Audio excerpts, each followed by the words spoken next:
name is Sami Laiho.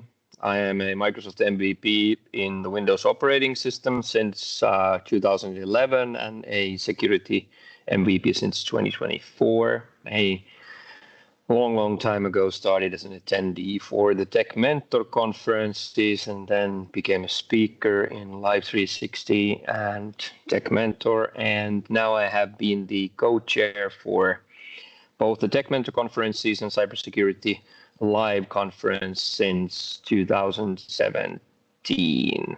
I've been in the business since 1995 and I am from Finland.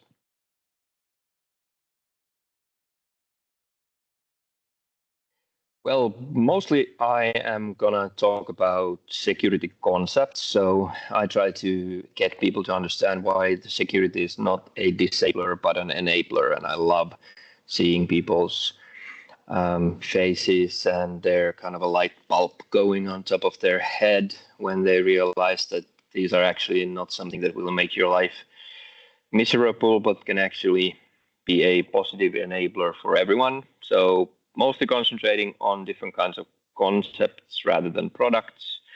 But I'm super hyped about anything related to kind of zero trust and getting rid of these old internal networks and having people use, operate, and administer their environments more securely.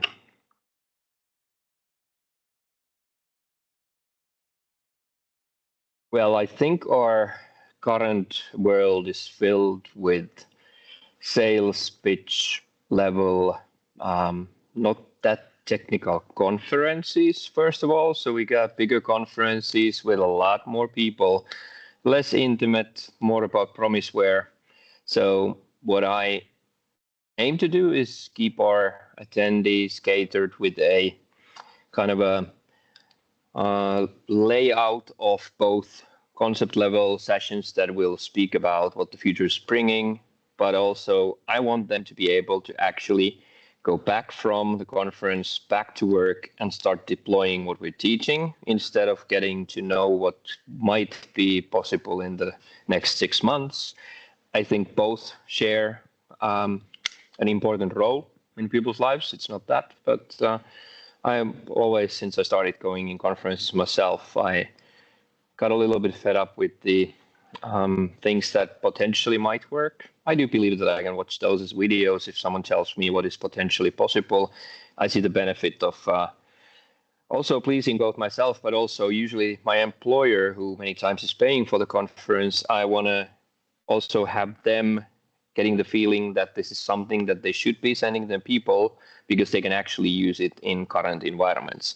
And also not everyone's environment is yet on Windows 11 or Server 2025. So I also want to cater for basically anything that is currently used in real environments. So I want it to be very realistic and something that they can start deploying now rather than wishing for the best.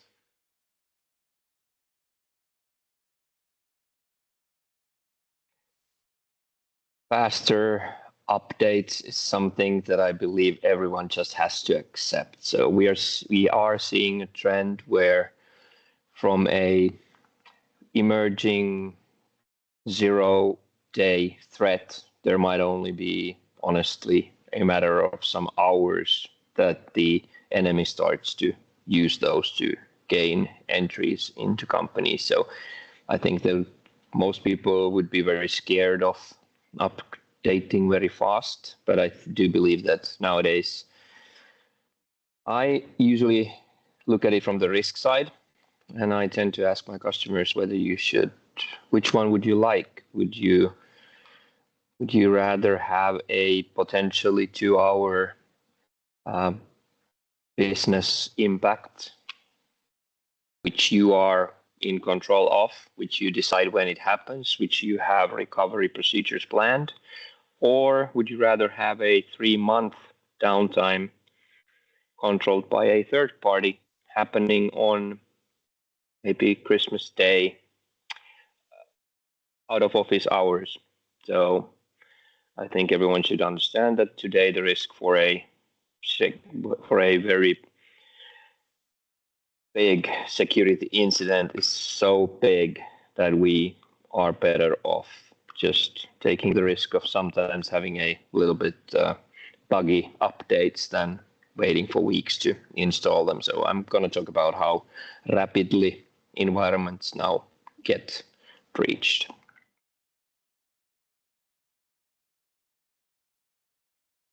Well, I think we have quite a few of these lately, but if we look at the multiple big ransomware cases that happened against different clothing resale companies, what we probably will learn from all of these is that you have to take very good care of your external attack surface. So we cannot have vulnerable devices online. It is currently around 4 minutes that it takes the biggest search engine for vulnerabilities called Shodan to scan the whole known public IPv4 network.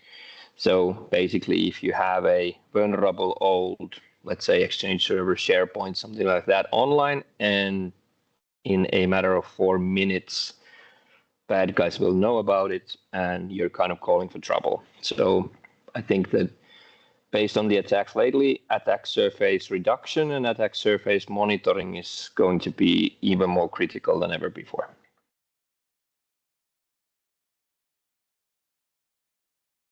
If we're talking about the biggest mistake with BitLocker, or in a way, any kind of encryption, it has to be the fact that people do not understand that that encryption is only as secure as the recovery keys management. So currently we have, scared to say, but I think around 9 out of 10 companies are actually having a very well configured BitLocker, but the recovery keys are accessible from, for example, myaccount.microsoft.com if these are Intune or Entra ID joint devices. So they're building a fortress when it comes to looking at BitLocker configuration on the device, but then the actual recovery key that can bypass it completely, they do not understand to take care of those.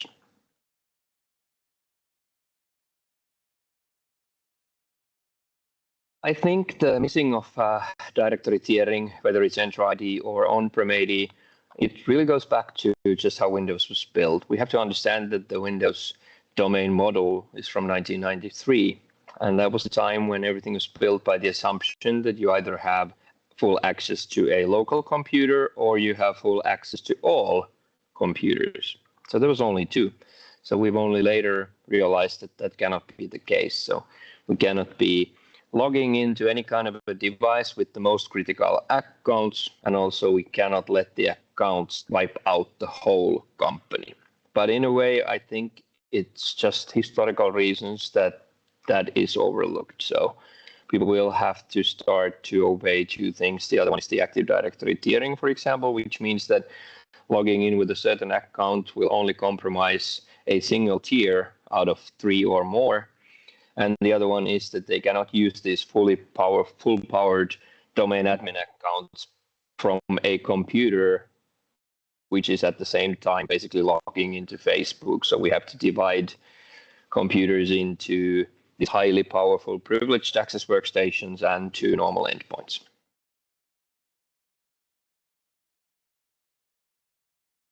Yes, there is one session at Live 360 in Orlando on the cybersecurity and ransomware live track that I am really waiting for, which is another Finnish guy, Tatu, is delivering a session on how to deal with insider threats. So we are getting better and better at protecting against external threats, but we are sadly also that in a world where, because we're getting better at protecting against the external threats, criminals will actually fall back to old tactics, which are like bribing, threatening, and physically attacking people. So insider threats are part of this new genre where they are actually just being bribed to give the attacker the username and password. Now they're your friends or colleagues. So I am myself in situation where I think I really need some professional to tell me what we can actually do to mitigate those insider threats. So that's one of those many sessions that I am actually going to go myself to.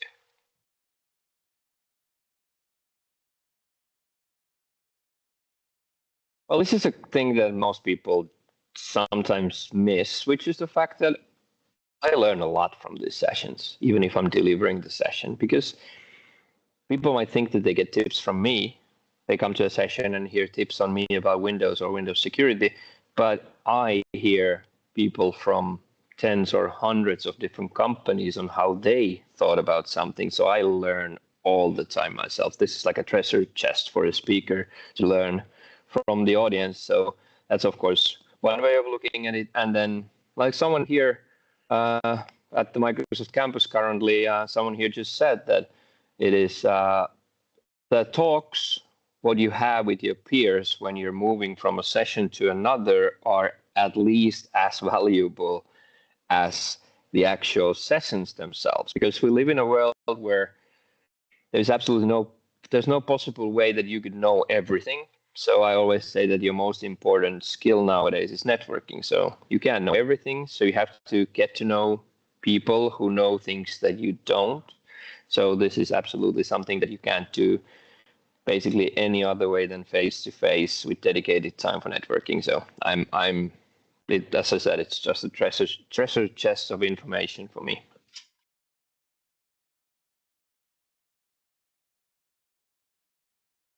I would say that it is very rare that you would have a conference which is like big enough for having content for everyone, combining multiple different like smaller conferences into one which split into multiple tracks. You have dedicated time for learning instead of just getting access to like a subscription for some online learning. You actually have dedicated time for it. It's a very nice atmosphere, good weather, and of course I think that any kind of an event like this, which is actually concentrating on tech that they can use the day when they leave the conference, is something that you will not find nowadays in many other conferences. So there's no worry that it would not be worth the trip.